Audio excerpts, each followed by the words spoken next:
Podcast is intended for mature audiences. The views and opinions expressed are those of the panelists and do not reflect in any way those of the podcast partners, sponsors, or affiliates. Enjoy. Hi, this is Michael Buffer, and you're listening to the voice of the people. Let's get ready for Boxing Voice. ThaBoxingvoice.com. You need that fear. All I'm trying to do is make a stand for something that I truly believe is right. I truly believe is right. I want to be like you. Come on, man. I'm the face of boxing. I'm the cash cow. I hold the record with pay-per-view. My job. I know my job. I know my situation. I want to fight. That's my production. But it's going to be very difficult for both of us. ThaBoxingvoice.com. Welcome back, ladies and gentlemen, to another edition of the Boxing Voice Radio. I am your host, Nestor Gibbs, joined alongside the Hipster Hunter. We're going to be talking a little Terrence Bud Crawford versus Julius Undango. The numbers have come in. We have the Nielsen rating numbers. We'll discuss ratings. We'll give you comparable ratings of Lomachenko. And hopefully our producer can get even Pacquiao's numbers most recently on ESPN. And then we'll include Terrence Crawford's thoughts on this at exactly 2:40 today, which is about less than 3 hours ago.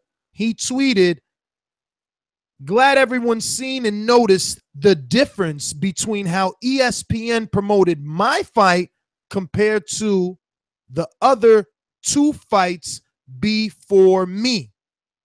Now reread that before you react, because I've sent this to a few people and right away they say, oh, well, you know, HBO, and it's not HBO he's talking about.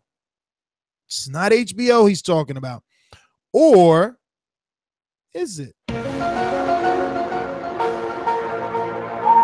it's definitely not HBO, and I just wanted to use the soundbite. Speaking of sound bites, let me head on over to the Golden State. Production. This is a beautiful performance against a very tough guy in Michael Johnson.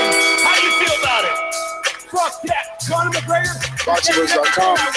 You know me, Larry. From a wicked entrance, from a flip over the rope into a knockout. Now, when the main thing is, I just want the guy. I wish. ThaBoxingvoice.com. Yes, the hipsters here. Haters beware. And man, Terrence Crawford's maybe hating for some people, but I think he definitely has some grievances that he is starting to express. And we've sort of always known that there have been some behind closed doors grievances expressed from the Crawford team, from Crawford to Top Rank / HBO and now / ESPN for the way that he feels he is promoted compared to others in that stable. It's going to be interesting to see what the callers think about this, what the fans think about this all, where this heads to. I've said it numerous times that Crawford to me is the closest thing to a Mayweather career in terms of progression. Definitely not stardom, but in terms of the level of competition when he fights them, moving up to the weight classes, to me it mirrors Floyd Mayweather. A beef with Top Rank / the network that does follow the Mayweather blueprint in a lot of ways, or just that legacy. So it's going to be interesting to see where this goes. Can't wait to chop it up with everyone. Yes, sir. I'm excited for sure. I want to go to Terrence Crawford's Instagram as well and just go ahead and show you this, guys, before I forget, because you got to love this guy. Bud Crawford, Bud Crawford on Instagram. Let me do a screen share here and get this to you guys. So head on over to YouTube right here. And while you're at YouTube, you might as well hit us up with a thumbs up button, hit that thumbs up button. So we're at the verified Instagram of Terrence Crawford. Matt, Exhibit A shows that he has 137,000 followers. As hardcore as you guys are out there, you should know now around about who has what. We've spoken about Deontay's, and we've spoken about Dillian White's, who's significantly lower than the undisputed 140-pound champion. But there is one post I want to address your attention to. Not this one where the crowd is surrounding him and he beautifully hashtag squad as the only words. No, that one is just, I'm just letting you see that one because it was dope too. But not that one with his son's first day of school, and not this one the day after his fight, already back in the gym. No, not that one. This one, Matt. This one that I'm zooming into now. This is the one that it's in our thumbnail. This is the one that I want people to see. Terrence Crawford in that in that running back position. You can tell I don't watch other sports, right? In that running back position here, and his caption is beautiful. T. Bud Crawford ran through the 135 and 140-pound like one of the great hashtag Nebraska running backs, double exclamation point. Hashtag what's next? Hashtag who's next? Matt. And the one that has me all excited, hashtag 147, question mark. So again, you can cue the soundbite if you want to help.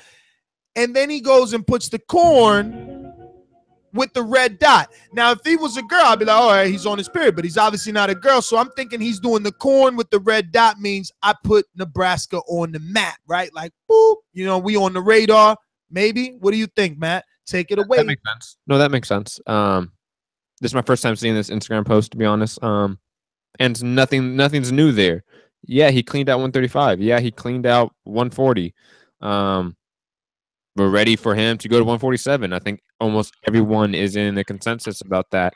They were ready to see him against the likes of Jesse Vargas, the likes of Pacquiao's, Horns, Thurman's, Porter's, Danny Garcia's, etc. I'm ready. But what does he mean about this tweet? Let me just bring this back up to everybody here. Glad. He says, glad everyone seen and noticed the difference between how ESPN promoted my fight compared to the other two fights before me. There's an article that came out. Obviously, we at the Boxing Voice, we don't really write articles. So, Matt, you want to get that boxing scene article that has all the ratings? Yes, so right now we do not have the peak for this event. Yes, we do. No, we do not. Yes, we do. It says it peaked at about 1,036,000. I found it. It was in the bottom of the article. It's it's all over that place. But it does give a lot of numbers. What we also need is Pacquiao's numbers on ESPN, just so we can see, have some give the listeners something to compare it to, right? The Pacquiao numbers were 3 million, and again, remember they combined streaming numbers and actual TV numbers. So you have to account that we never got a specific just TV numbers. We always got a combined metric when they presented those numbers to us. But I'm sure they're using those same metrics because this was streamable to you and I. You and I used this. They're using the same metrics for them all. And again, I don't know that. This one doesn't specify that. That's my only issue. Same with the Lomachenko numbers. We never got a specific, is this a combined streaming numbers? So let's take these numbers with Pacquiao. Let's just take these numbers for what they are. These numbers. So Pacquiao's 3 million.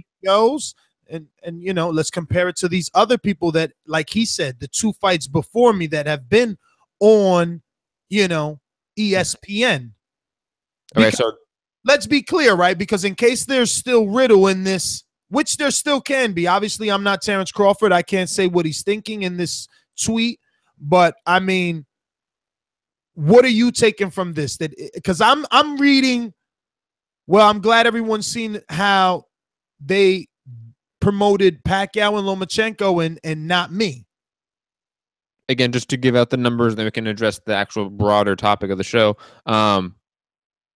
Terrence Crawford's numbers for his last fight with Felix Diaz on HBO was 961,000 viewers average.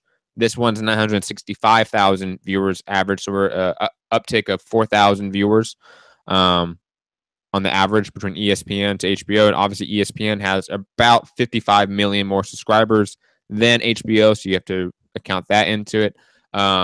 Lomachenko did around 832,000 viewers on HBO for the Jason Sosa fight. He did 728,000 viewers on the ESPN card. Of course, that one had the added context of the NFL Hall of Fame running over, blah, blah, blah, all that stuff. And then obviously Pacquiao doesn't really have any historic numbers with HBO other than pay-per-view numbers.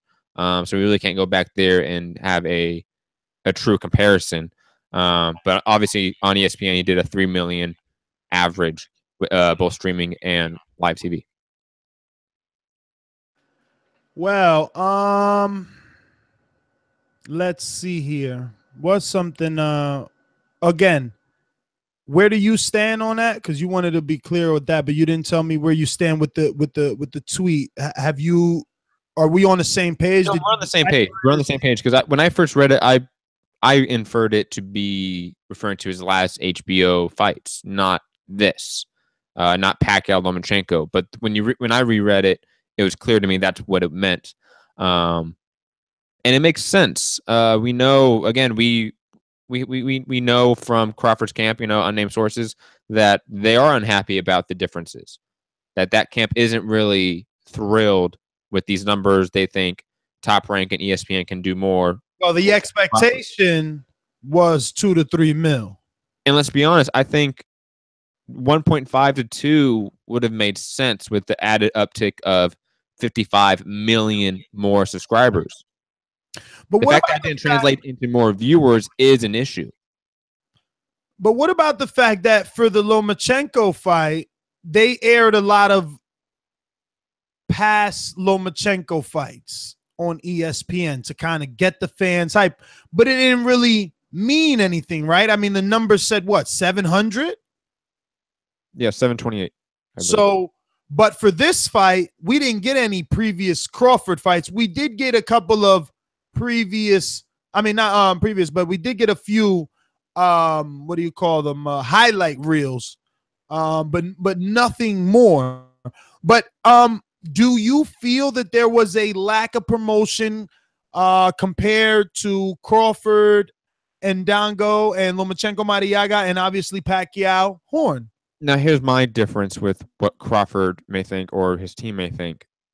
I don't see that necessarily. I see an overall promoting issue with Top Rank / ESPN. And you can even go back to HBO as well.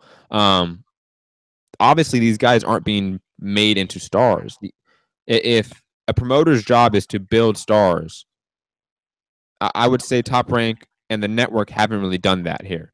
From my gatherings, when Terrence Crawford goes on Sway in the Morning, when he goes on those sorts of outlets, that's him and his team pushing for those opportunities. That's not Top Rank. That's not ESPN pushing the buttons to get him on, in a sense. That's not happening here. And same with Lomachenko, same with even Manny Pacquiao, I would say. A lot of these guys are doing a lot of self-promotion when they are paying, not really paying, but they have a promoter. They have somebody that is hired, in a sense, to promote them. And that's not really happening. I think it's hard for Crawford, in my honest opinion, to say, look at how Top Rank and ESPN is promoting these guys. And yeah, there's obvious little things like Teddy Atlas's pound-for-pound list being very blatantly biased towards Lomachenko. But obviously that's not having a side effect of changing Lomachenko's career and not Crawford's. Because neither guy is doing bigger numbers. Neither guy is becoming a star. Neither guy has seen any sort of difference having 55 million more eyes on them or available to them. Think about that. 55 million more people are. No, isn't it like 30? Isn't it like 30? I thought HBO is 55 and ESPN is 87. Right here in this article, it says approximately 55 million more than HBO in terms of subscribers. And just keep that deck. Keep that deck. I trust as in terms of a reporter. If he's wrong, he's wrong, and I will recant my statement. But even if it's 30 million, it doesn't matter. That's still a massive difference, and it's not translating anything. You're not capitalizing on this added audience. That, to me, is a bigger issue. Now, Matt, remember when we were watching this live and we did immediate reactions and post-fights, we spoke about how the production felt good. It was good, like how it looked, the telecast, all that was good. And we discussed not really wanting to care about the numbers. Now that the numbers are in, This is ESPN's third show. The problem with PBC is we can't even remember their second and third show. On ESPN? Yeah, right? Like, we only remember the one that did good numbers, which is whatever Thurman was. That's the one that did good numbers, and that was in the 4s, though. So No, that wasn't in the 4s. Oh, I think so. Check it out. ESPN, no. You are incorrect, sir. Yes. Even on Fox. Well, Fox. You're the producer. Find it. It would be better to 10 minutes from now say, "Yep, I got that," and then we know exactly where it's at, because that's comparable. You know, we got to throw that in there now. I mean, it's the same deal, except one was a time buy and the other is not. 1.1 million viewers. Excuse me? 1.1 million viewers. That's what Thurman got?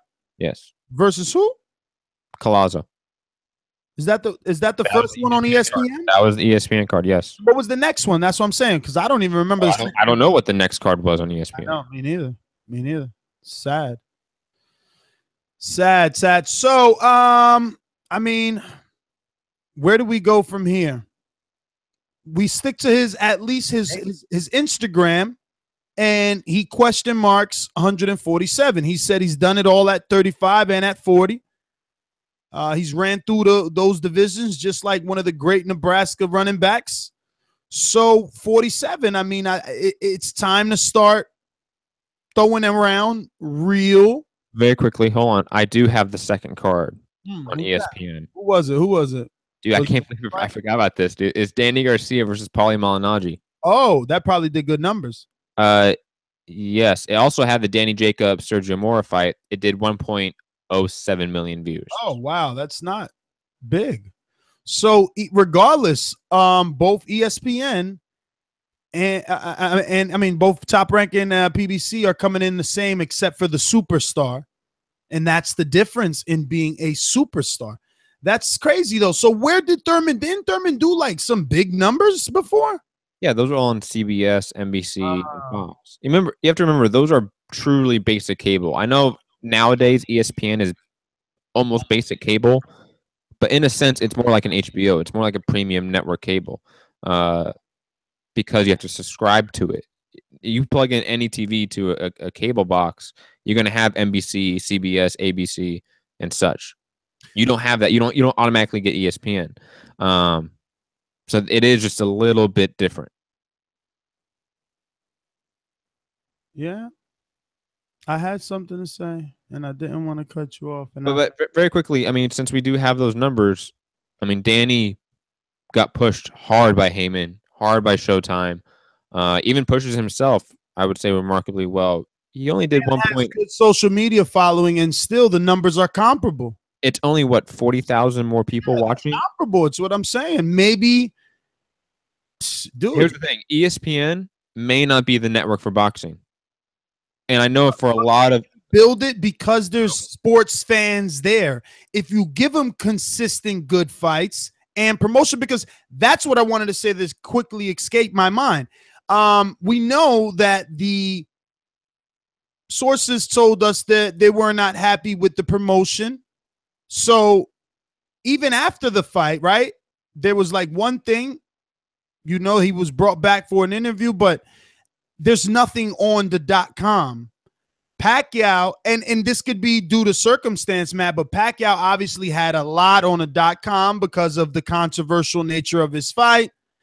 And I don't know about Lomachenko. I don't remember seeing, you know, how long Lomachenko stood there, right? Like today is what, Tuesday, and Crawford's name probably has one article on there, .com.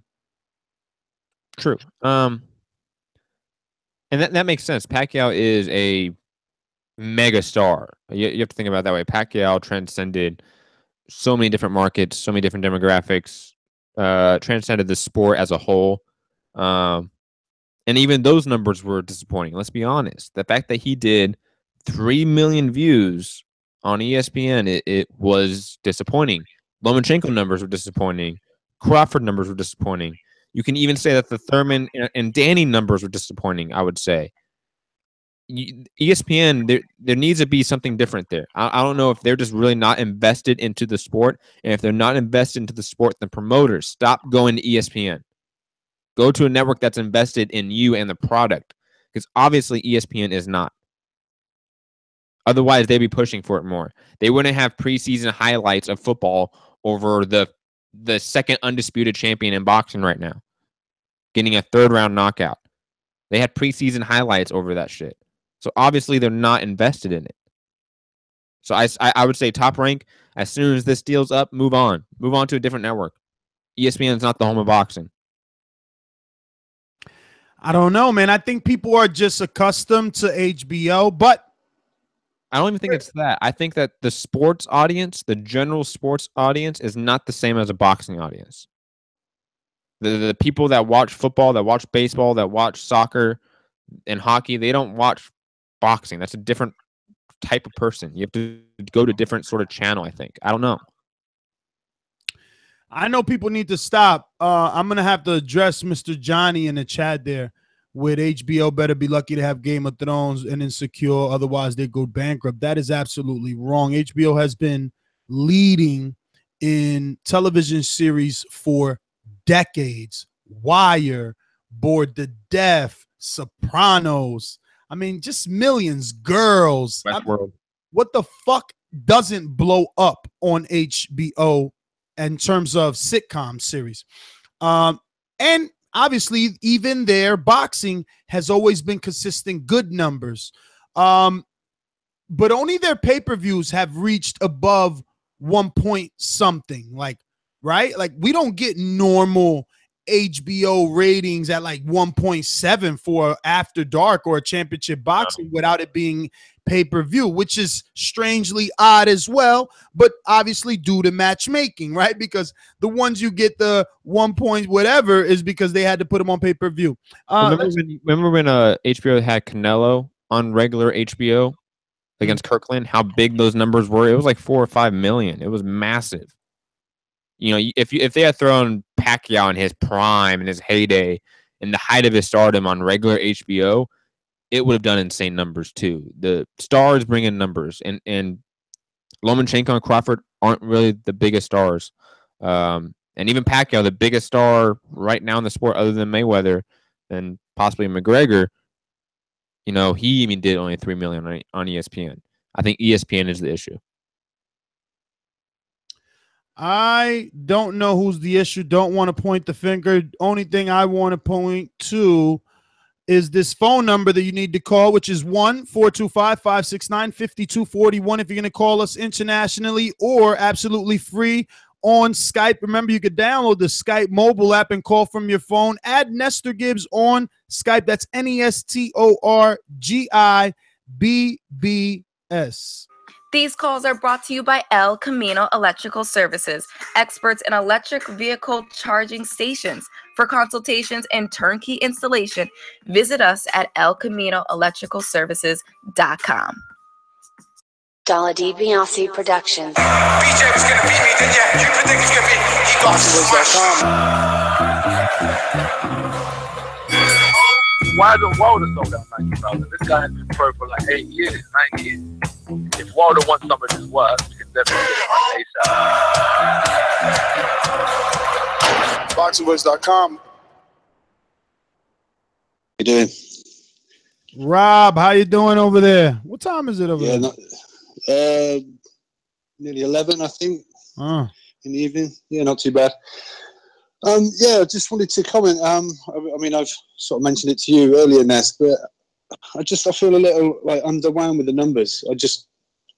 If this was like a UK fighter and he was fighting on like BBC TV and it was for the undisputed champion, I think the numbers would just be insane. You know, we just get behind our heroes. And I know like NFL is like obviously top sport over there, but you know, pre-season games being shown, I mean, they don't mean anything really in the long scheme of things. And this is the first undisputed champion for 12 years or whatever it is, on going out to 87 million homes, I believe. I don't know. To come in average under 1 million, I think that's really poor. And I don't know. So I think it's just a bit sad for the sport that someone's done this amazing thing and taken all the belts and cleaned out the division, and he's just just doesn't seem to have the support or the props for it.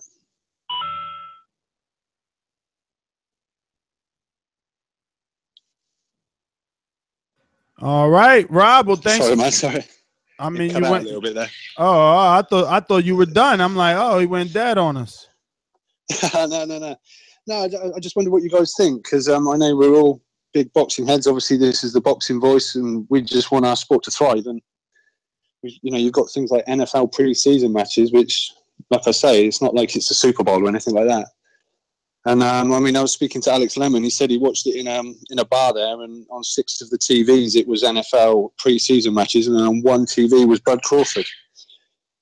Going for the undisputed championship. To hold it all. And I just think it's really sad for the sport that these guys that go in and do all this hard work in the gym for years and achieve these goals just don't seem to have like the backing of a nation. Like I say, in the UK, I couldn't even guess the numbers, but we love our sport in this country as do you guys. But it would have been on TV, and like, oh God, everyone would have watched it. Men, women, grandmas, grandpas. It's just sport on TV, and especially on BBC if it was free. I don't know. Is ESPN like a free channel? No. Oh, it's not. It's like subscription, right? Mm-hmm. Oh, okay. I sort of under the impression it wasn't.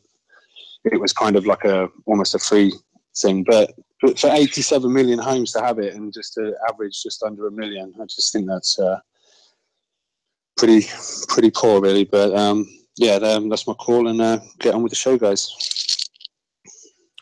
All right, Rob. Thanks for calling in.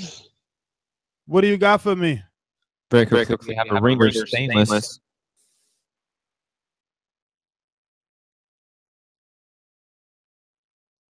Straight to the point for those with attention deficit. I'm so repetitive, so I gotta repeat. Stainless from the streets to the deep. I'm coming with that heat. All you need to know about me, I'm coming with that heat. I'm coming with that heat. I'm coming with that heat. Coming with that heat. Especially on this subject, man.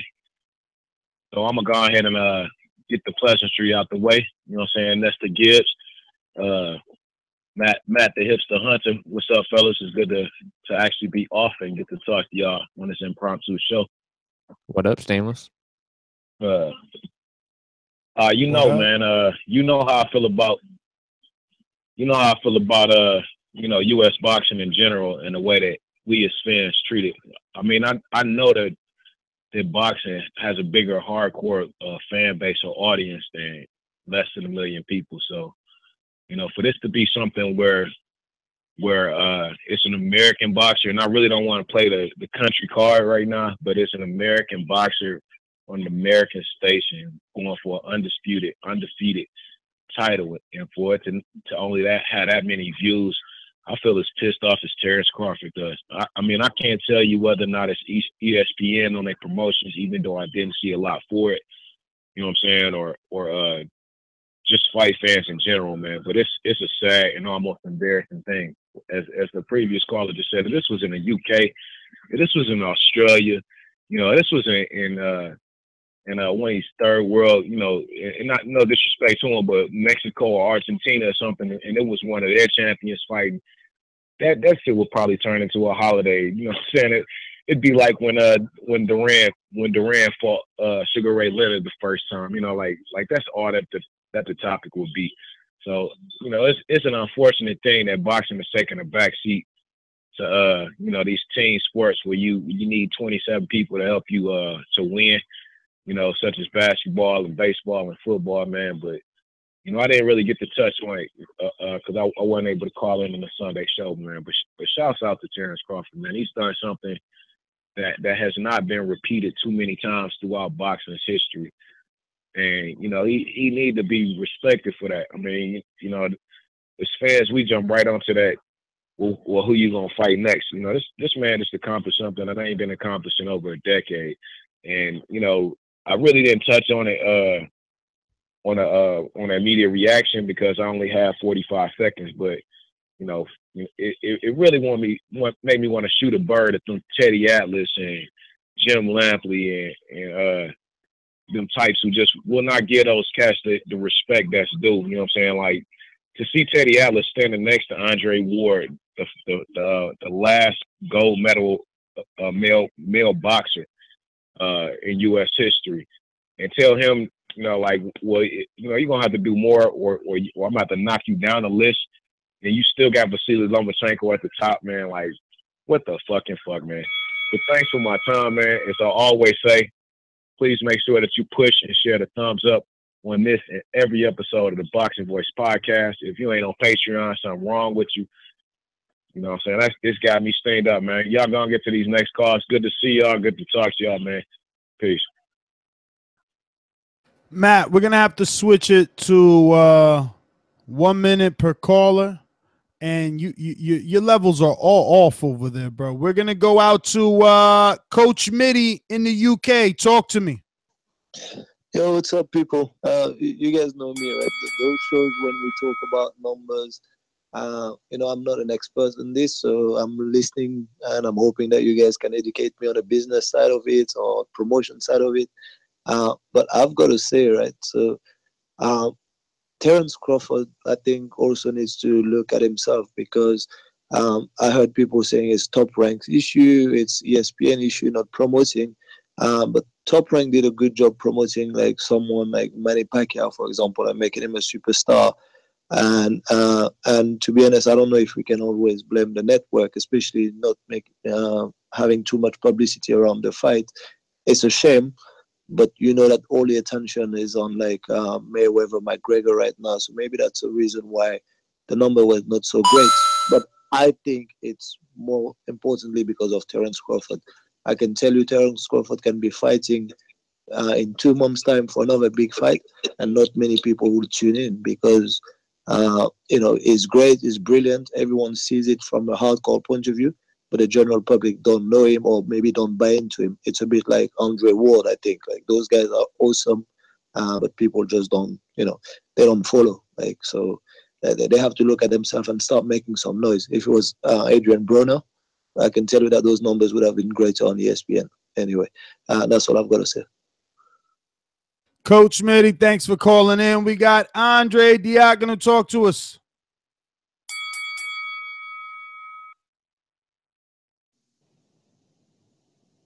Dre, can you hear me? Loud and clear. All right.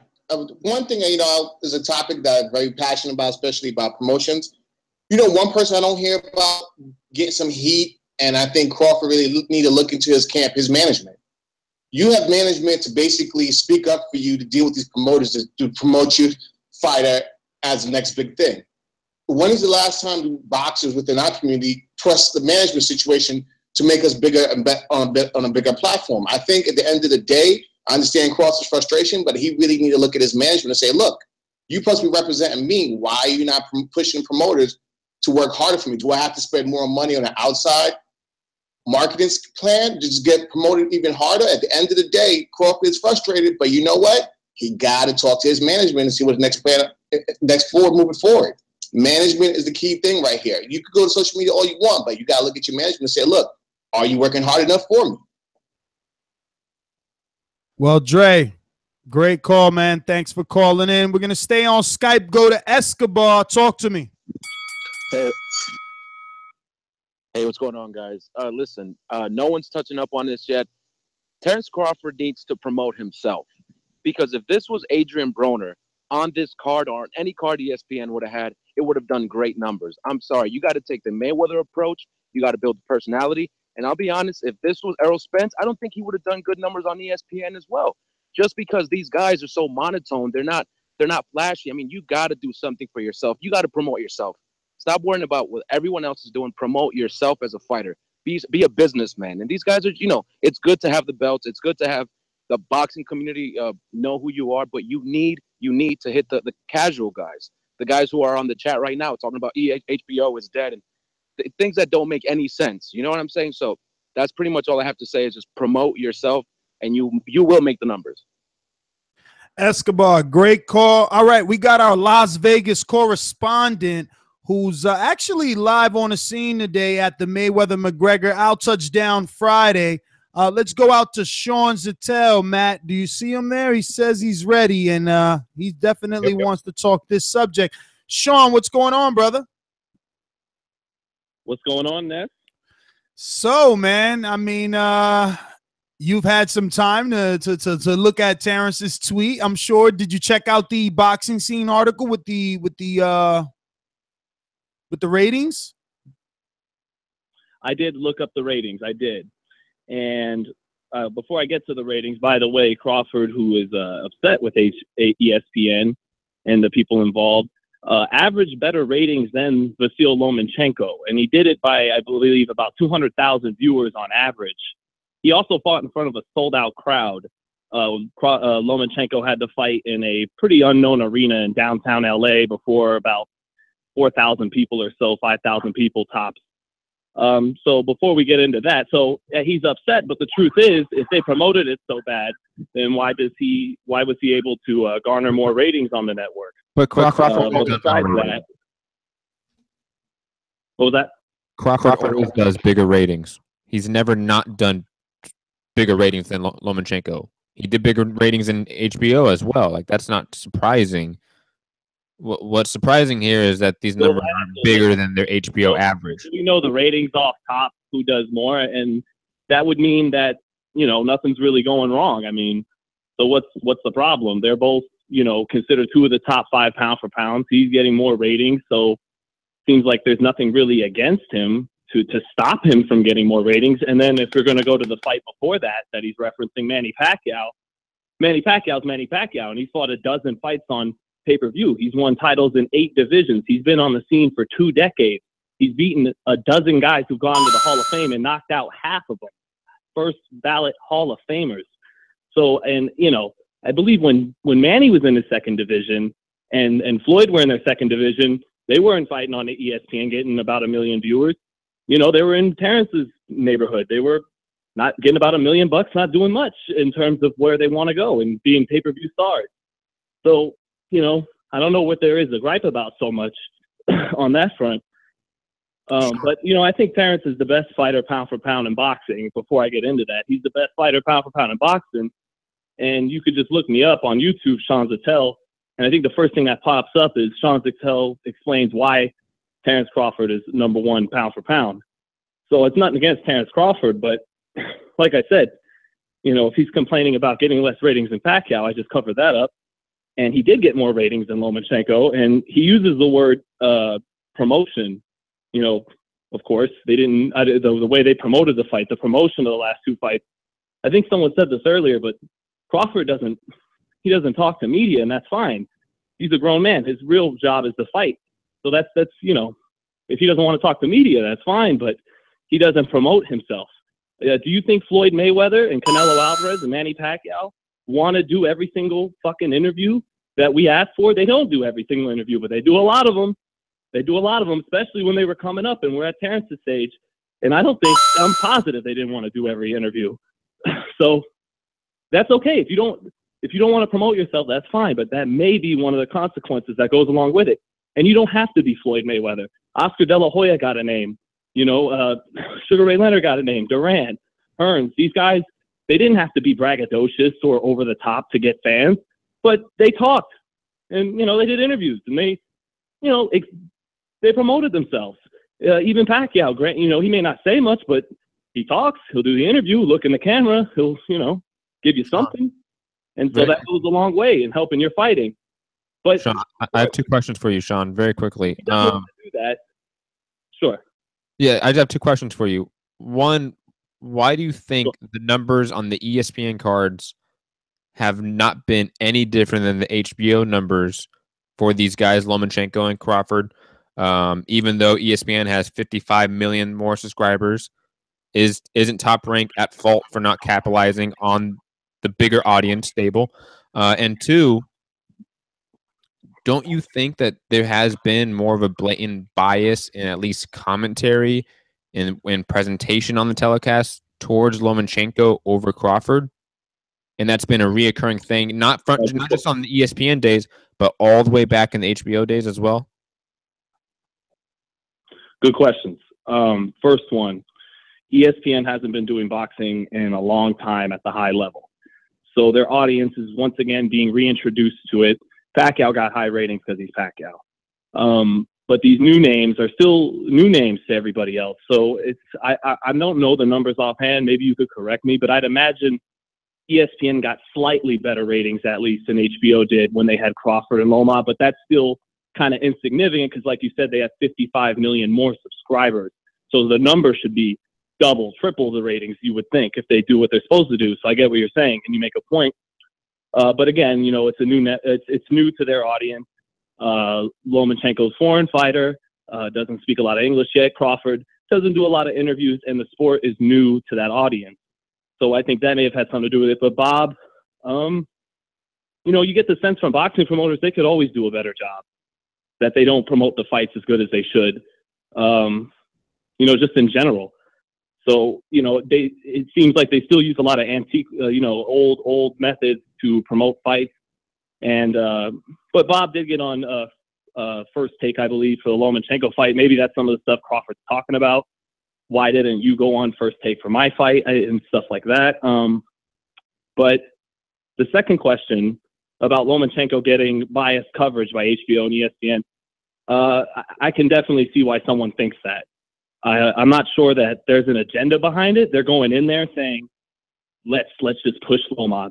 I wouldn't be surprised if that's just genuinely what they see, that he's the best fighter pound for pound.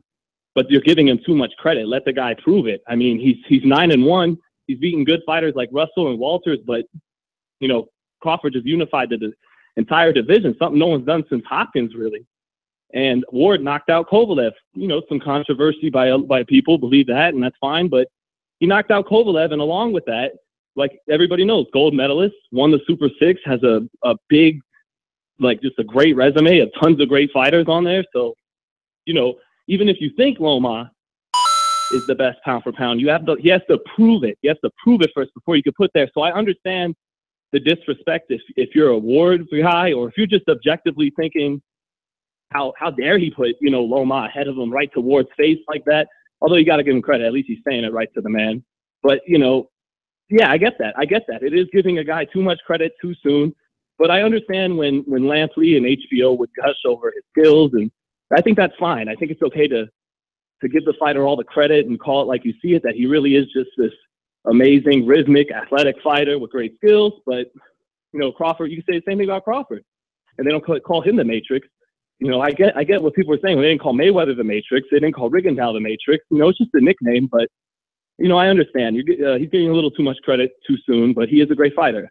But having him #1 pound for pound, he's got to prove a little more. Yeah, but Sean, to guys like Ward. I don't necessarily buy into the whole it's biased commentary. I mean, Crawford, Mayweather, Pacquiao, right, Tyson, none of those guys can say they did what Lomachenko or Rigondeaux did. So I believe that's why they're talking about him. Not only that, he's outclassing, right? Like he's stopping the guys. I mean, they're giving up. It's not like, you know, Mayweather versus Robert Guerrero, where it was, hold on, very quickly. Bob Arum said Lomachenko is better than Ali. You have to remember that. Like they have framed it that Lomachenko is the greatest of all time already. He's a promoter. But I understand that. No, but it's not equal promotion. But look, a guy like Mayweather. Yeah. No, I agree with that. He has not promoted Crawford to the best. I agree with that. I think he left Crawford hanging a little dry with the Pacquiao fight. It's kind of the promoter's job to put that pressure on Pacquiao to make him take the Crawford. Crawford should have spoke up. You know, he didn't want to call Manny out and do things like Lara did to get Canelo and things like that. Guys have done in the past. You know, Hagler called out Leonard and Hearns, and Mosley called out De La Hoya. Mosley called out Mayweather. But with all that being said, I think Bob wanted to feed Manny to Loma and not Crawford, and that wasn't right because Crawford was right there, right to take Manny. And I don't think Bob did everything he could to make Manny versus Crawford. Well, Mr. Zettel. So how's the atmosphere out there in hot old Las Vegas? I mean, it's just hot, and the buzz hasn't quite picked up like you would imagine. I think there was more buzz earlier in the week for Pacquiao Mayweather. Yeah, I do.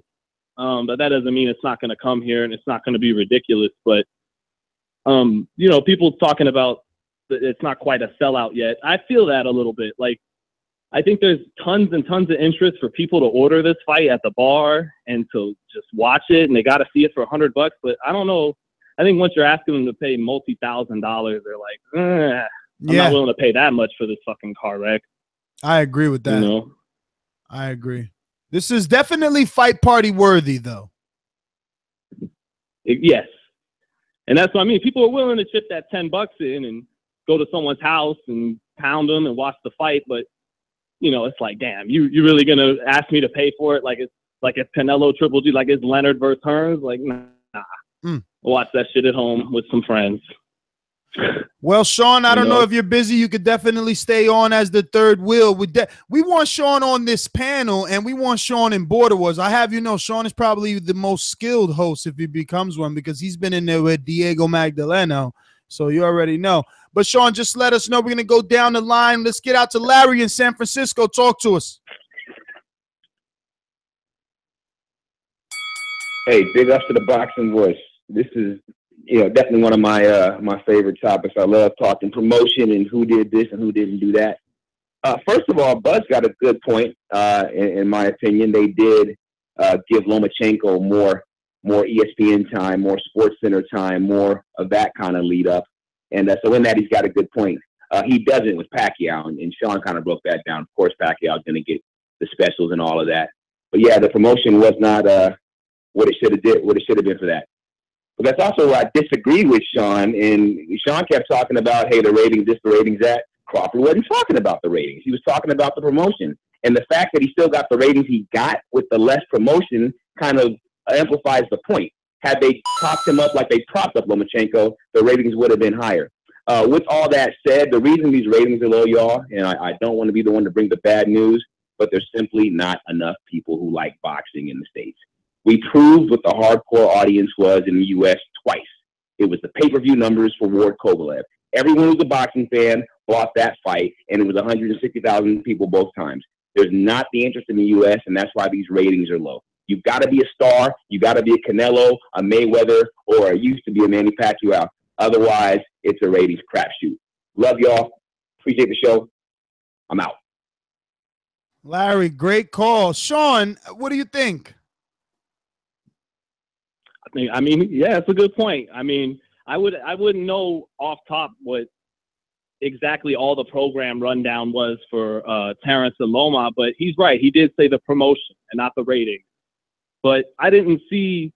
I just saw ESPN give Manny more shine than the two of them. You know, I just didn't see ESPN promote Loma or Crawford's fight up to the level of the Pacquiao fight. I thought they got about the same coverage. I want to know more on his hardcore fan theory, the fact that only 150, 170 came out for Ward and Kovalev, and that basically sums up the boxing fan. Well, maybe, you know, they'll never get close to like the big Mayweather type of numbers, or even you know, Shane Mosley kind of, or not Shane, you know, when Oscar De La Hoya fought Shane Mosley kind of numbers. But I think if you build, like I said, it's new to the audience, and if you just keep putting these fights on ESPN on primetime on Saturday night, where there's never any sports on from any of the big leagues. There's never any primetime sports, so it's a wide open slot for ESPN. If they keep putting those fights on, I think the audience can grow. And you know, even and I want. Yeah, but Sean, what about the fact that the ESPN budget can't continue to sustain this? Like, Bob is putting this together somehow, but there's no way that ESPN is paying the money to pay for Pacquiao versus Horn or Crawford versus Undango. I mean, remember, Undango, they probably gave Undango. Nah. At this point, Undango, there's no way Undango got, you know, 100,000. Like, there's no way. And very quickly, no way. But very quickly, Sean. Thomas Hauser had a report that came out, I don't know, maybe a week ago, talking about the ESPN Top Rank deal, and there was a huge hedge fund, I believe, or an investing group, similar to that actually dropped out last minute. So a lot of these cards right here have sort of been rumored to be on Top Rank Dime because that investment group fell out last minute. for this deal. So again, going to what Ness was saying about how much longer can they do this? I mean, they're not getting a return in their investment. Best anyway, because let's be honest. I mean, Lomachenko, Mariaga, who cares? You know, Crawford, Undango, yeah, because it was for all the marbles. But now you're talking about Valdez versus somebody I never heard of. And also, you can't just throw on fights. Like, people just don't care about fights in general. You have to make the public care. You have to give them a reason to care about a fight. And so far, they haven't really done that. They didn't spend a whole week or 2 weeks before the Crawford and Dongo fight on ESPN talking about, hey, we have an undisputed champion going to be made on Saturday night, how important that is. We didn't get that till on the telecast. So they didn't make the public care about these fights. That's how you make the public, you get a bigger audience. That's how you get a bigger fan group. You have to make them care. And I don't think just putting on fights does that. But I think you'll see that from ESPN if they continue to have their cut in the box. I don't know. I mean, ESPN had Friday night fights for how long? How long did ESPN have Friday night fights? And was that a success? Yeah, but those. Yeah, but I'm talking. But that's your theory. Just throw on fights. Just throw on fights, and you're going to build an audience naturally. On the hardcore fight fans fighter, you know, like the Terrence Crawford and the Lomas. I'm saying if you keep putting them on there, if the money's there, whatever the business may be, but if you keep putting them on there, I think the audience can and will grow. And you will. I hear you. I don't know. I agree with Sean, man. That's that Kevin Costner approach. If you build it, they will come. So, you know, if we put the fight, they will come. Sean, let me get to some other callers, but stick around. Again, like I said, we love to have you here. Class Inbound, talk to me in Texas. Hey, how's it going? Yeah, the last two callers made really good points about this. Terrence Crawford needs to promote himself. Like, nobody, listen, I'm currently in Utah right now. People are talking about Mayweather McGregor, and they're not fight fans. I've invited these guys to come over to watch fights. They don't care who's fighting, but they care about the event, the spectacle. It's the same thing with, like, I know this is going to go a little bit to the left, but it's a little bit like World Wrestling Entertainment. It's like more people care about the spectacle than the actual people looking technical in there. Like, you have to people have to care about this. Like, Terrence Crawford, well, first of all, Terrence Crawford got a pay-per-view before Lomachenko, and Terrence Crawford, like Lomachenko, if this deal goes with Guillermo Rigondeaux, that's his biggest fight. That's a huge fight, and that's happening on ESPN. That's not going to be pay-per-view. Terrence Crawford will probably get a second pay-per-view before Lomachenko gets his first. I promise you that. But in terms of promoting and everything else, like I said, these fighters just need to promote themselves. Like they said, Adrian Broner does big numbers, and he's not the best guy out there. And, like, he promotes himself. Everyone knows, like, lots of people know who he is. But in terms, that's all I've really got for you guys. I don't know. Is there anything else you want to talk about, or is that it? That is it. We're sticking to the script, Class Inbound, but great call as always. He makes some great points, though, guys. You know, you don't have any thoughts on that? I kind of like his little. I just think. Oh, go ahead. Well, it's. You know, we keep using I feel like we keep using Broner and Floyd as examples because they're kind of the most recent. But I wouldn't, if Terrence was listening, I wouldn't want him to get the idea that you have to be over the top to get fans. You have to be, you could be yourself, but you got to put yourself out there a little more. If that, like Andre Ward used to be a little more secluded. He didn't talk as much. And then, when he came back from his layoff, the more he talked, the bigger his name got. And now that's why, in part, he got 2 pay-per-view fights for Kovalev. I mean, you could say they didn't do well, but he got paid way more than he did before that layoff. And part of it was because he was so introspective. He would talk so much and open up about his layoff, open up about being Andre Ward, and was just more accessible. And, but if Bud doesn't want to be accessible, that's cool. Because if you keep winning your fights, you keep knocking people out, winning belts, your name will get there anyway. Just ask Bernard Hopkins. He didn't always have the biggest name, but he kept winning fights, and eventually he got on numerous pay-per-views, about 5 or 6 of them. So, but if he doesn't get a little more accessible, he might be doomed to the guy who was the best fighter in the 90s, along with Roy, Pernell Whitaker. That guy was #1 pound for pound for about 5-6 years. They're already calling him the new Pernell. He got old with De La Hoya. That's what I mean. And that's good. You want to be the new Pernell in the ring, but are you going to be cool with the fame he got and not so much the fame, but the money? You're going to be cool with the money he got. I mean, everybody knows that Purnell is one of the greatest fighters of all time, but Purnell hated talking to people too. Purnell wasn't. I don't think everybody knows, Sean. We do this show. Yeah, I mean, we do this show daily, kind of daily, and people don't know Purnell. People don't mention him. I remember one time I wanted to put his name on the title, and Matt said, "No, that's not this generation." But Matt, I want to throw one at you before we go to another caller. The point that I actually wanted you guys to discuss, so I'll give you the opportunity, was the fact that Class and Bound said Loma would probably not get his first pay-per-view opportunity before Crawford got his next, which goes kind of, ironically to what Crawford is stating, where he feels other people are getting promoted more. Look, here's the thing. We have to remember that the Terrence Crawford, Victor Postal pay-per-view was not out of, hey, we think Crawford's a pay-per-view star now. That was because the HBO didn't have the budget for that fight. So they had to make a pay-per-view to offset the cost.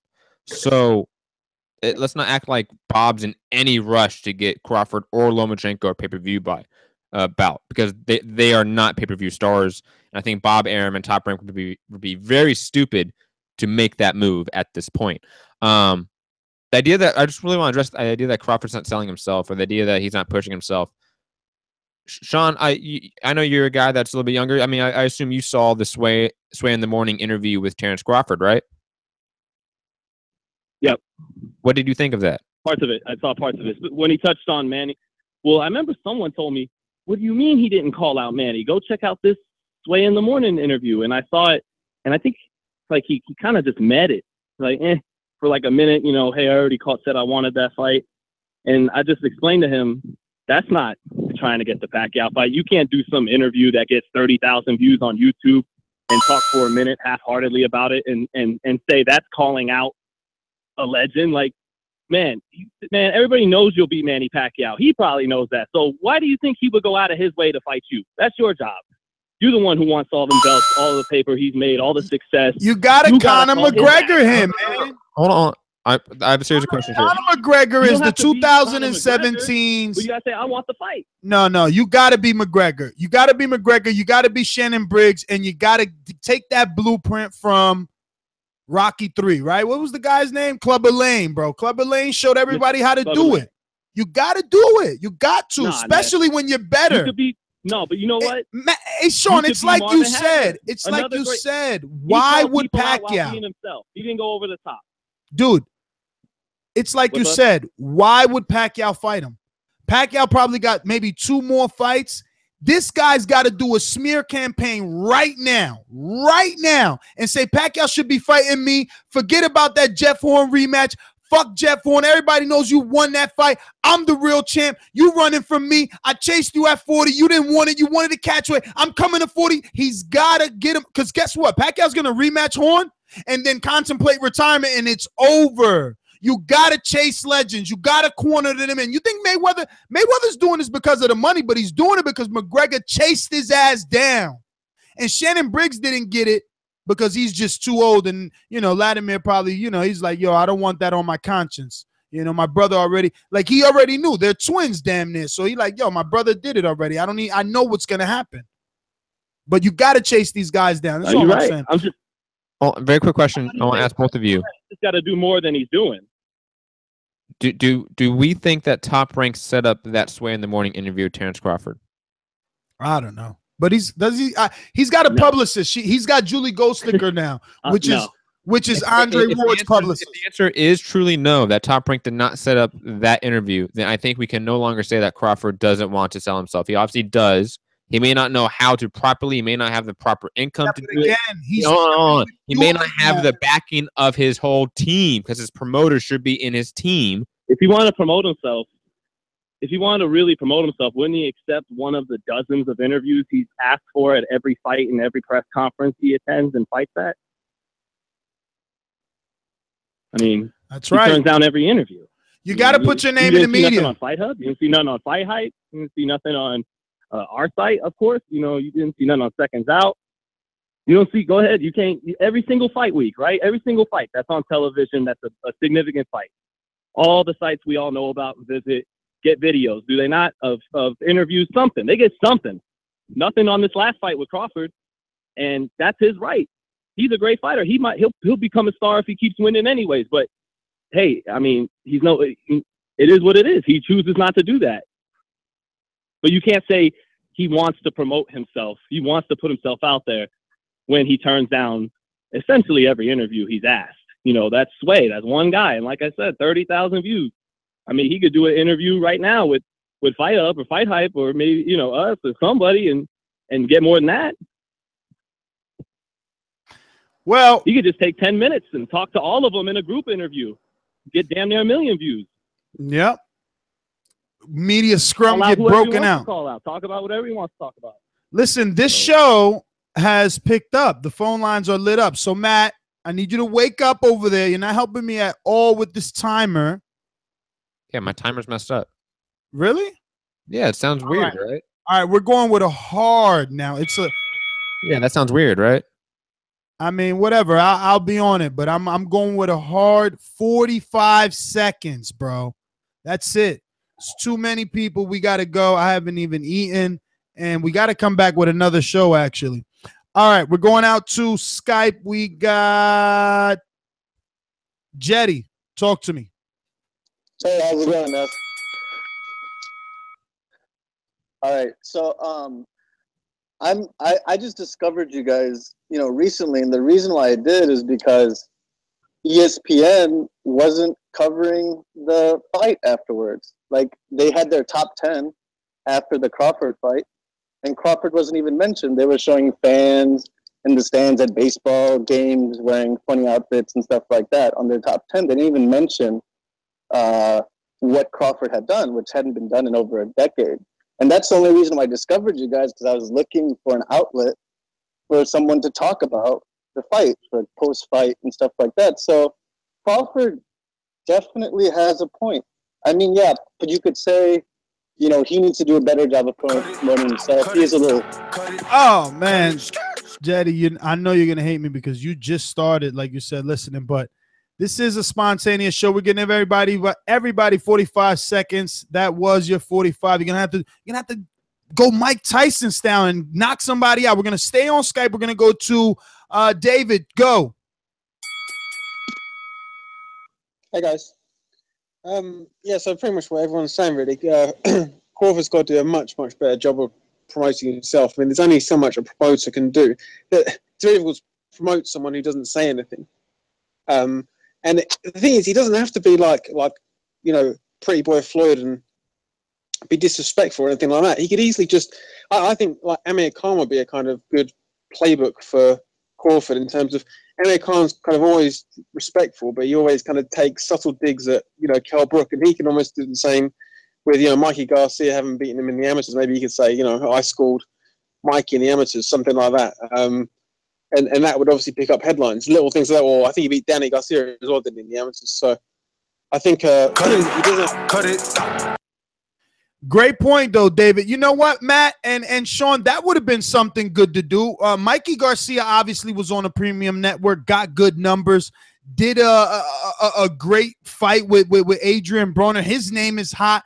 Maybe he could have said that, right? I know at that point, you know, in your post-fight, why mention another fighter unless you really want to fight him? But, you know, maybe he should have said, I proved that I was the true, you know, best at 140, not Mikey Garcia, or I'm still available for Mikey Garcia. I don't know, man. Maybe a little calling out could shake up some trees. I don't know. All right. Name them all. Be like, I'm ready for Mikey Garcia, Keith Thurman, Spence, Pacquiao. Yeah, he's got to, man, because he's doing some of that. He's doing some of that calling out on Instagram, but I mean, he's only like at 137,000. It's falling on deaf ears. We're going out to the 321-278 first time caller. Hey, what up? This Majid from 407, another one of my numbers. But yeah, man, I think in between Bob Arum not, you know, like promoting him as much, and then Terence Crawford just being humble. I mean, shit, call out Adrian Broner. You know, you want more views. That shit'll bring it. You know, he got to call out somebody to do something. But you know, he just ain't doing enough right now. He doing enough with his hands, but not his mouth, man. He got to be heard. But that's all I got, man. All right, Majid. Listen, guys. I don't know, Sean. Crawford's gonna hear this show and be pissed off. He's gonna say, "I just unified and became undisputed. I ran through, like his Instagram post says, I ran through the 135 and 40-pound division like a Nebraska running back." You know, and people are still calling in saying, "Do more." But that's when I would say to Terrence, that's why I've said a couple times, if you don't do that, if you keep turning down the interviews and all that, but you keep whooping people like you've been doing with Gamboa and Ndongo and Postal, you keep doing that and keep winning belts, you'll get there anyways. So, you know, I just want to put that out there one more time if he was listening, is you keep fighting like that, and you could never do another interview. You keep fighting like that on national television, and people are going to know your name. Yeah, but are the networks? You know, I mean, are the networks going to continue to air you if you're only just barely peaking at 1 million? But back to the phone lines. 45 seconds. We're on drive-by mode. We're going to Ishmael in Sacktown. Talk to us. TBV was happening. What up? What up? I'm gonna go ahead and agree with Matthew Hunter 100%. That is all on ESPN, and here go the examples why. Mares and Santa Cruz did 1.2 million. Garcia and Malignaggi barely did over 1 million. Crawford and Dongo right under 1 million. Thurman Collazo right at 1 million. All these fighters, when they fight on other networks, they do similar or way better numbers. It's ESPN. ESPN is what's holding it back. It's the reason why Haney pulled out of that third-year option. And then as far as Crawford saying that he didn't get the promotion, his promotion was in the undisputed thing. So they had to pay Ndongo over $1 million to come and put that fight together. The Lomachenko package cost like $1 million. So it was $1 million more in the promotion of making him undisputed. I just want to say, technically, I'm giving everyone 48 seconds, so don't be hating. Freddie from San Fernando Valley, go. All right, check it out. All right, so I've been hearing other callers, and I also have my own opinion as well. I think, yes, Terrence does need to promote himself, you know, get out there, because like someone said, you can't just be doing interviews at Sway in the morning and only getting, 50,000 views, and that's it? You need to be out there, you know. You need to promote yourself. You know, talk about the fight, get people interested, get people riled up, you know, kind of, you know, be on that Mayweather-McGregor blueprint, you know, just, you know, you don't have to talk shit, but, you know, be flashy, you know, get yourself out there, you know, but at the same time, yes, promoters, you know, they also got to do the job as well. But before I let y'all go, also, I'm going to be keeping it real. America, they're not into boxing anymore, you know what I'm saying? I'm going to just keep it 100, you know? Like, a lot of people are not interested anymore. Like, the Pernell Whitaker era, Tyson era is not the same anymore. There's just no interest in it, you know? But that's my call. Thanks, man. Peace out. All right, brother. Well, thanks for calling in. We're going out. What's up, Sean? You got something?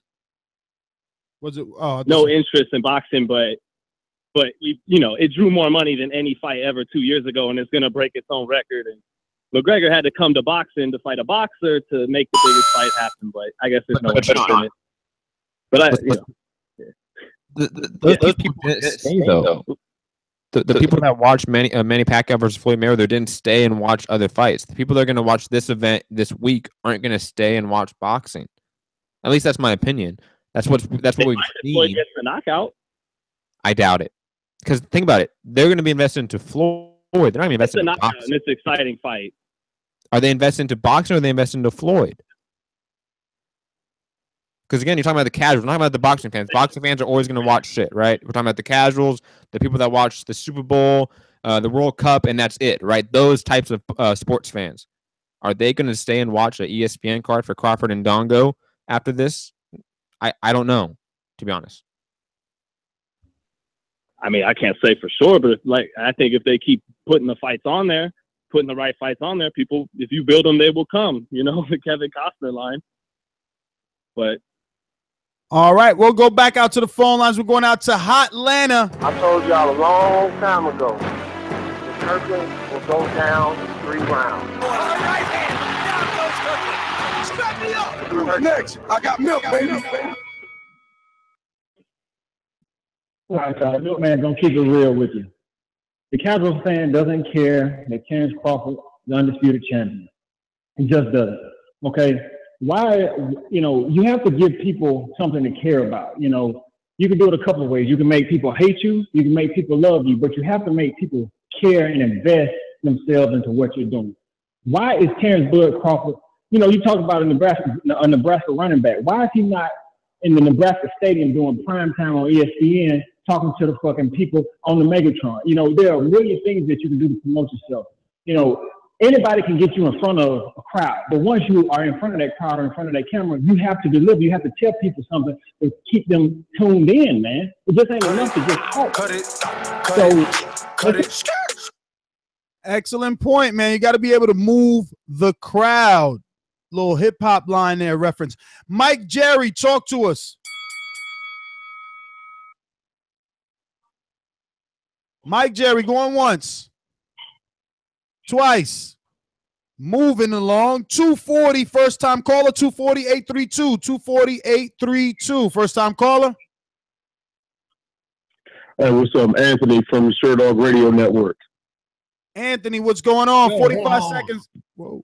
No. This guy deserves more than 45 seconds. Anthony, you're Anthony Walker from Sure Dog Radio Network, right? Yeah. Yeah, dude. Shout out to you, man. I love your shit. I just want to say, you and TJ DeSantis hold down the fort for MMA podcast. So just shout out to you. I appreciate it, man. Thanks for the love, man. I just discovered y'all show recently, just trying to find some dedicated boxing coverage. So happy I discovered y'all, and looking forward to some more good shit with y'all. But I had to get this off my chest here with the Crawford situation. See, like Crawford is kind of the perfect storm of everything that's kind of wrong. I mean, he's a great fighter, no doubt, but he's also a guy who he doesn't have an outward personality. He's kind of to himself, and he doesn't like to do interviews. And then at the same time, the promotional attention is going all toward Mayweather McGregor. I mean, even on the broadcast, they started talking about it during some of the fights until Andre Ward would shift the focus back to the fights that were going on. And then you look at it, ESPN has always treated combat sports like the redheaded stepchild. Always has. And probably always will. I mean, I think as far as Top Rank goes, I think they tried their best with it, considering how much attention was diverted away from this event. But at the same time, man, they put the event on in Nebraska, in his hometown. They gave him a showcase. They put up the money to bring the opponent over. So I think they do deserve some credits for that. But there is plenty of fault to go around with everybody. And I have a question for Anthony. Yeah, what's up, man? Hey, what's up, Anthony? How you doing, man? What's going on? My question is, you said there that ESPN has always treated them as combat sports like the redheaded stepchild. I agree. Do you think that's because they haven't really had their cut in combat sports in 20 years? I mean, these big fights go on pay-per-view, and the other fights have for a long time been on HBO and Showtime in terms of boxing. So you get what I mean? They haven't really had their cut like they do the NBA, which they broadcast games. NFL, they broadcast Monday Night Football. Do you think it's a business conflict of interest? Yeah, I think so, man, because I think they did the same thing with the NHL. The moment that contract with the NHL ran out, they just stopped really caring about hockey coverage. Not that I was checking for it in the first place, but it was something pretty noticeable. When Monday Night Football becomes a Disney-run thing, when it becomes only ABC and ESPN property, of course, ESPN turns into the NFL network, even when there's an off season. So I think when the network is making money off of a specific sport, they're always going to lean toward that specific sport in their coverage. I mean, it got to a point, at least with MMA, where it was like, well, even with boxing and MMA. So Friday night fights became such an infrequent thing. Like, I used to try to check for it every single Friday, but it wasn't on every single Friday. It would be something random on. I wanted to see some like big college wrestling tournament, and it would be poker on instead. Or you want to see high level kickboxing, and they've got like badminton or something on. They would always find something to not show the combat sports. And the only time the combat sports ever got into the headlines would be somebody failed a steroid test, or a fighter did such and such and got in trouble. It was never just a pure balanced coverage of the sport. And now with Mayweather McGregor going on, all it is now is a bunch of talking heads that really have no idea what they're talking about, with the exception of Max Kellerman, of course. Thank you, man. That was beautifully put. Oh, thanks. Yeah. Any more points, Anthony? No, that's all, man. Just have a good show, y'all. Appreciate y'all. I definitely want to be a regular caller, so look forward to talking to y'all in the future. Right, man. Thank you for calling in, Anthony. I'm a big fan of Sir Dog Radio Network, so just want to say that. And it means a lot that MMA crowd, MMA media is calling in, Ness. I know. Thank you. And obviously, big thank you to Matt, because Anthony, no offense, I didn't know. And Matt's like, oh, no. And I'm glad that you made, you highlighted it so he get his just due on the show. Let's go out to the 410-980. 410-980. First time caller? Nah, I called a few times. It's King Jaffe. King Jaffe, what's up, bro? Where's this 410 from? Ain't too much, man. Maryland. Oh, Maryland. Go for it. All right. In combat sports period, you got DJ in the MMA. You got Jones in the MMA. You got Thurman, Farmer. You got plenty of fighters in both fields that are just underpromoted because you need like a great white height. And another point with boxing too. That stuff that Lampley talk about, the Gotti list and all this stuff, is all good. But when most of your champions are great boxers, like guys who are slick, guys who can do different things in the ring besides get punched in the face and punch back, you calling that boring. So why would people tune in? You got to promote these slick fighters just like you promote the brawlers, and I think it'll work out. Look at Triple G. I mean, all these fighters got. Jaffe. Drive by. It's drive by. It's just one of them days. Don't take it personal.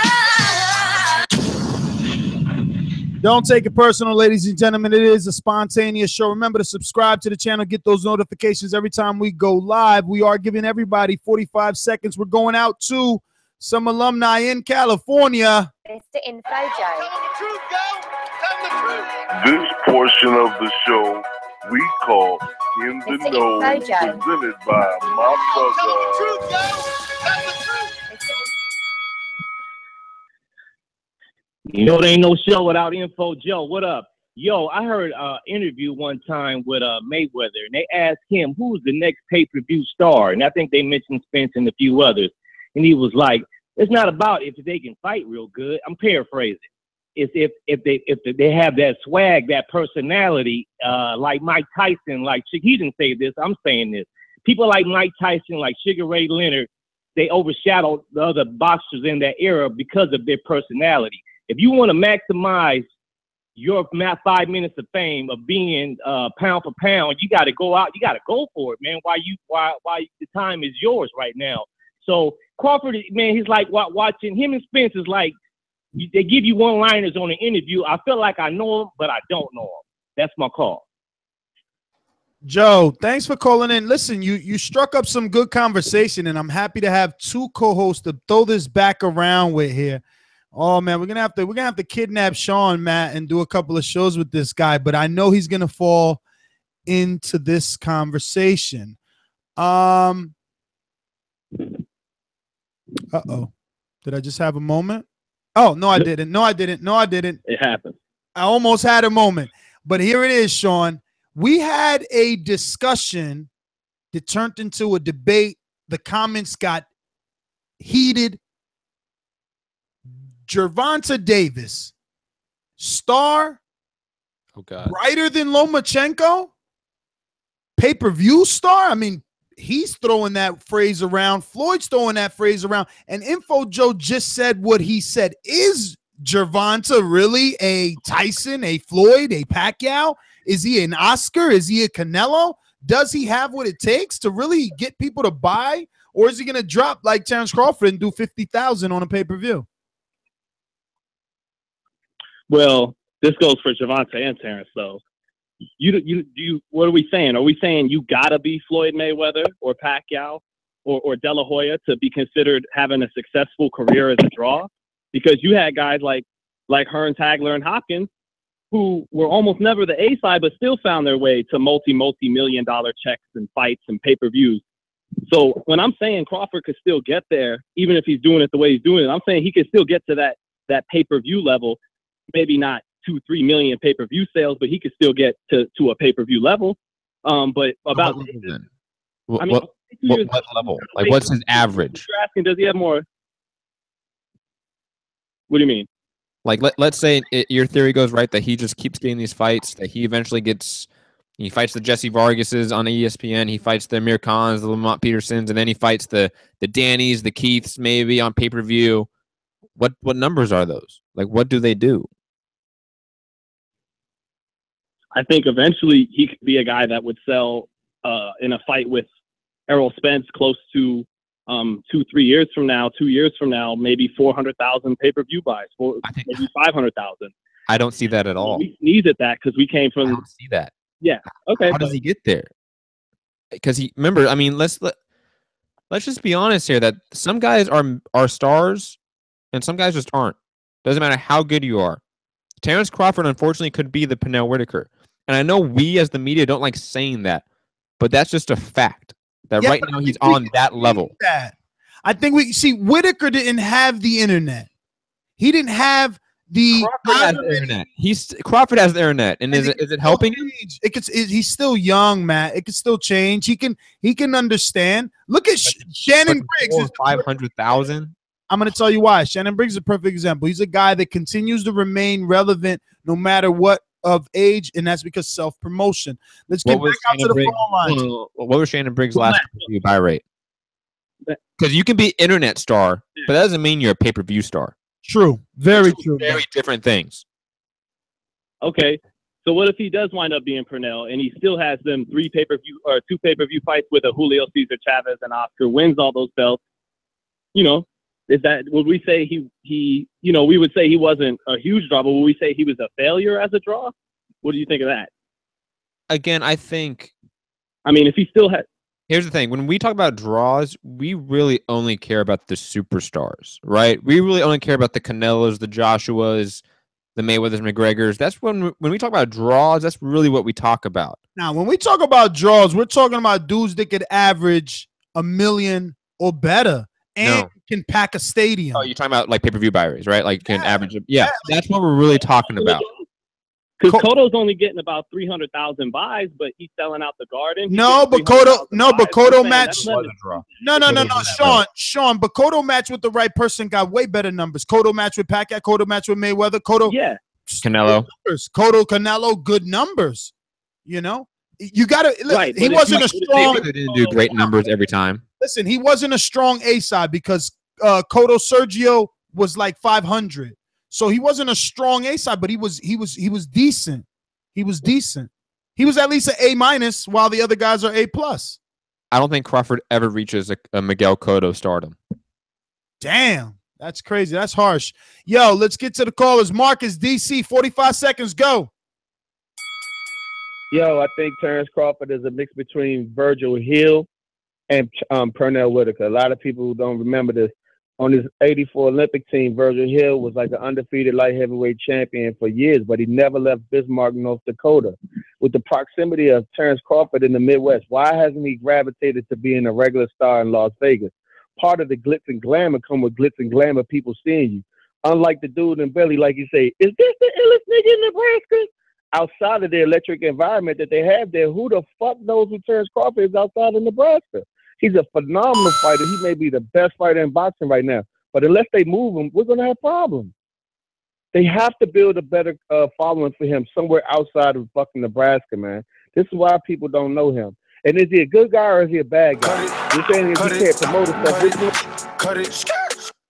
Damn, Matt, but is that the right thing? Take him out of that hometown, guys? I mean, Matt, Sean, brief answers here so we can get to these callers that are waiting. But, I mean, look, you don't find crowds like that. Do you really want to move them? If he wants to become a bigger star, then he has to go to a bigger market. I just don't see what's the difference. You got to at least move them back and forth.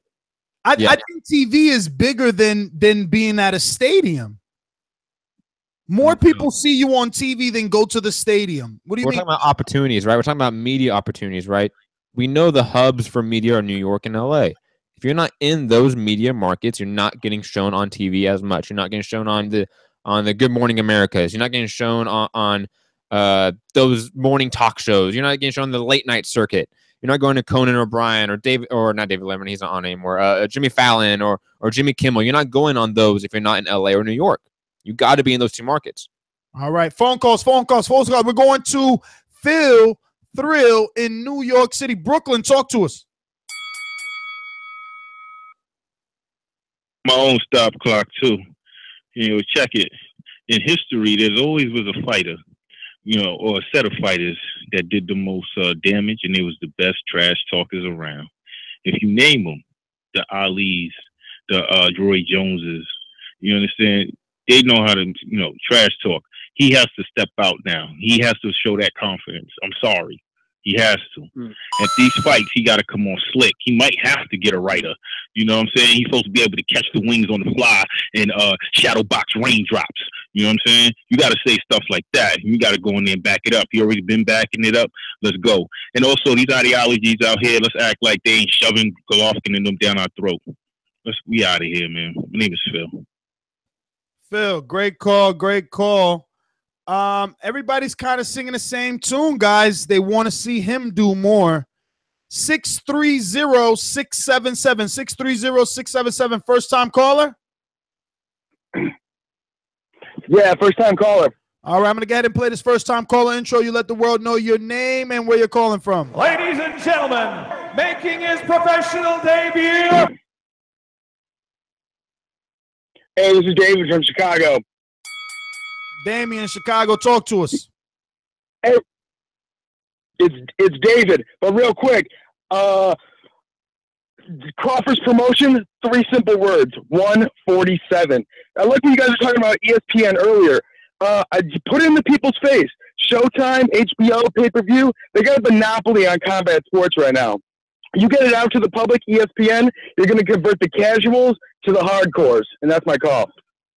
Great call. Similar to our host, Sean says, keep putting it and they'll come. We're going to O in Long Island. Talk to us.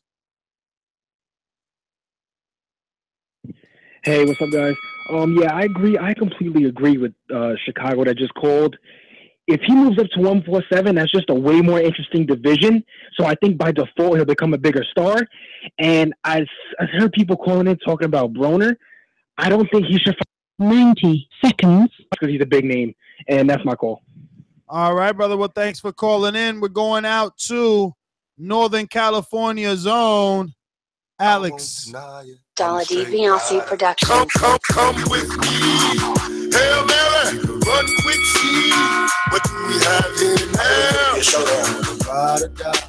ThaBoxingvoice.com.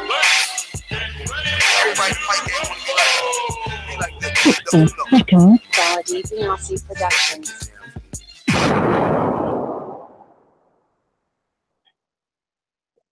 What's up, guys? I think Terrence Crawford's doing great. It just has to keep winning, like Sean said. But I think a fighter's worst mistake is when he gets that opportunity to call out that name after a victory, and he says, "Oh, I'll fight anybody." That's one of the worst mistakes, man. I mean, your accomplishments do speak. Your accomplishments in the ring, they speak volumes. But you have to generate that interest.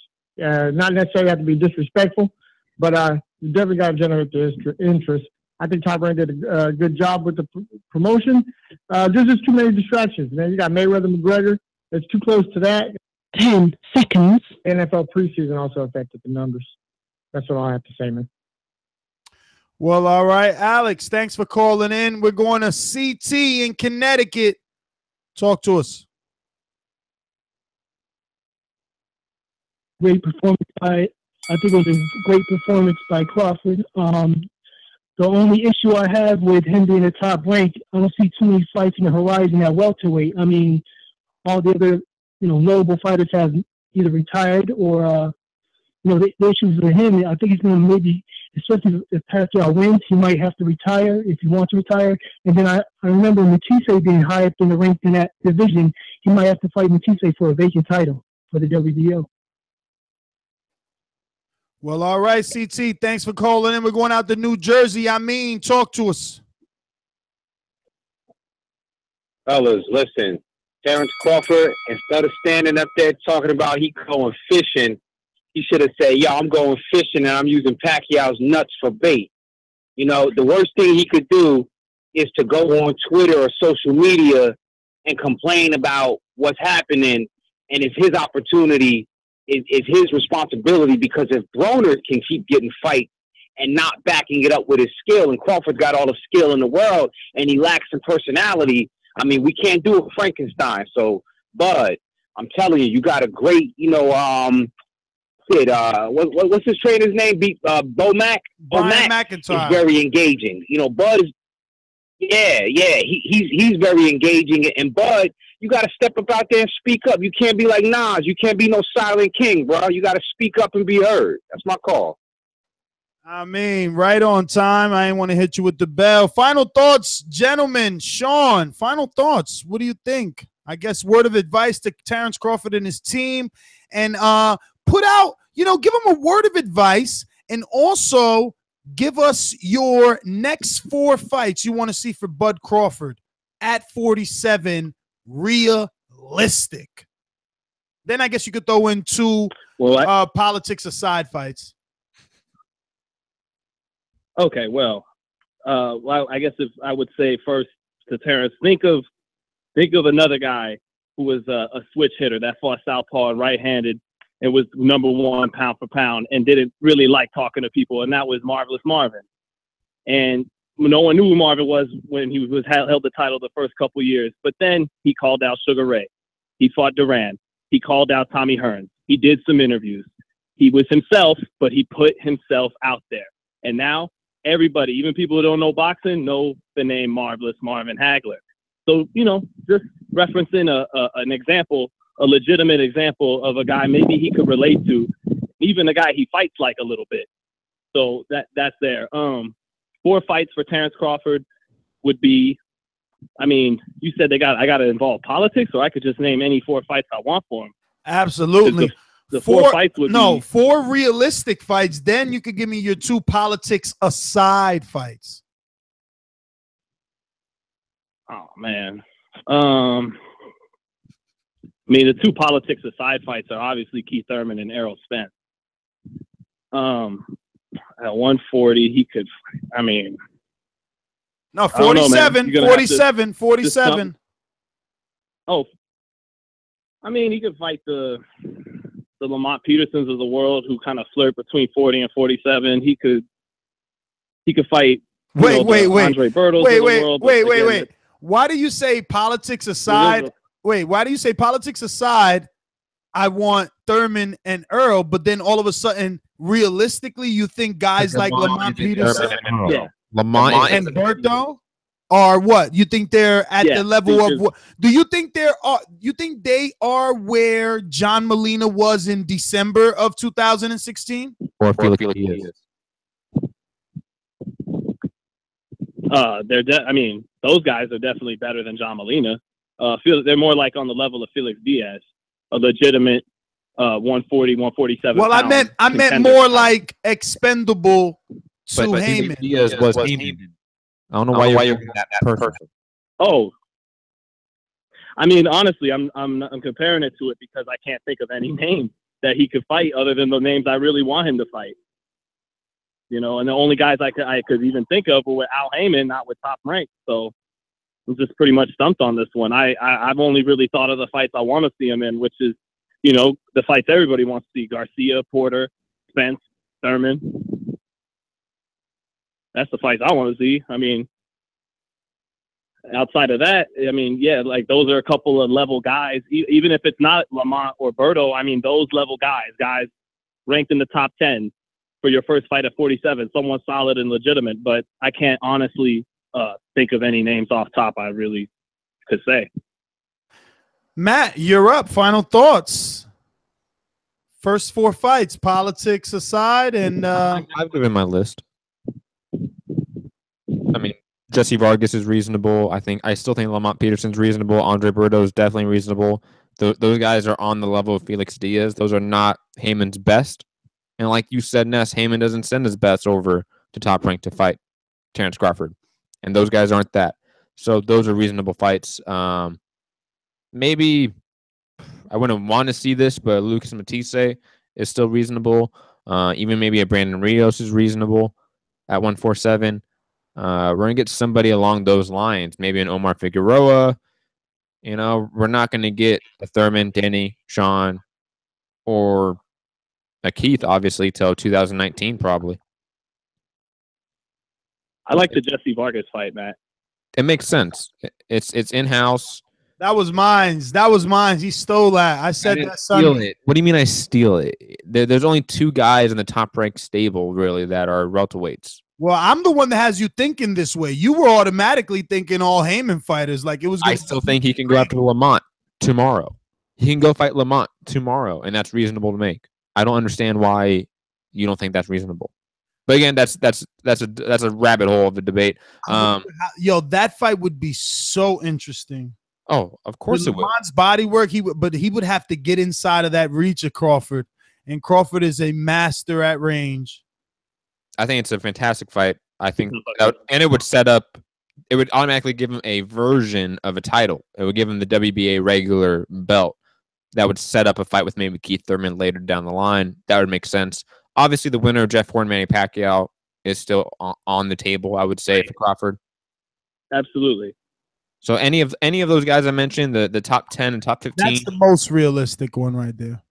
I don't think it is. Is Horn or Vargas? It's probably Vargas. I feel like. Talked about matching Crawford with Horn. It depends on who wins that fight. Because I can see Pacquiao winning that rematch and retiring and not giving Crawford that fight.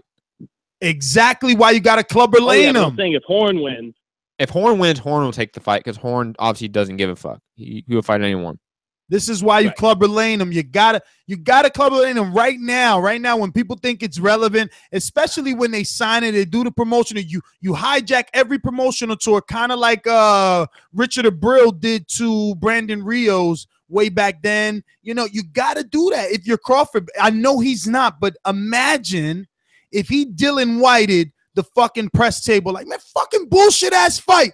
I'm the real champ. You fighting this nobody. I'll beat both of you in a set. Oh my God, we would love it. It would be everywhere. Yo, beautiful, beautiful. That's my final thoughts right there. Find me on Instagram at NestGTO and at Twitter at NestGTO.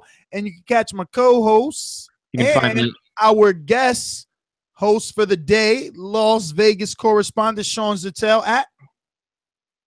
You can find me at Mixed Combat News on Twitter, Matt Hunter TBV on Instagram, my MMA podcast, Mixed Combat Radios on Patreon, SoundCloud, YouTube, iTunes, Facebook, etc. Peace. Sean? Just at Sean TBV or hit me up on Facebook or All Twitter. Right. Sean Later. Patel. Later.